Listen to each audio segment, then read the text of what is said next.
நான் வெஜிடேரியனாக இருந்துட்டு சிக்கன் பிரியாணி சாப்பிடலனா எப்படி? அதுவும் சண்டே வேறு. பார்க்க எவ்வளோ டெம்ப்டிங்காக யம்மியாக இருக்குதோ, ப்ரிப்பரேஷன் ரொம்பவே ஈஸியாக இருக்கும்.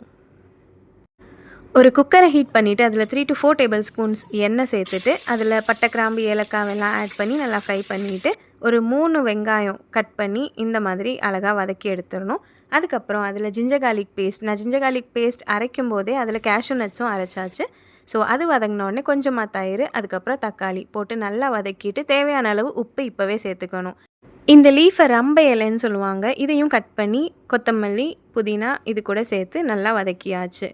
கொஞ்சம் நேரம் மூடி போட்டு குக்காக விடணும். அதுக்கப்புறம் நல்லா வதங்கி வந்த உடனே மஞ்சள் பொடி, வத்தல் பொடி, அதுக்கப்புறம் நான் ஒரு 1/2 பேக்கெட் அளவு சக்தியோட பிரியாணி மசாலா போட்டிருக்கேன். போட்டு நல்லா மசாலா ஸ்மெல் போகிற வரை நல்லா வதங்கின உடனே அதில் நம்ம சிக்கனையும் ஆட் பண்ணி அதையும் கொஞ்சம் நேரம் மூடி போட்டு நல்லா வேக விடணும். அதுக்கப்புறம் நம்ம எவ்வளோ ரைஸ் சேர்க்க போகிறோமோ அதை விட டபுள் மடங்கு தண்ணி எடுக்கணும்.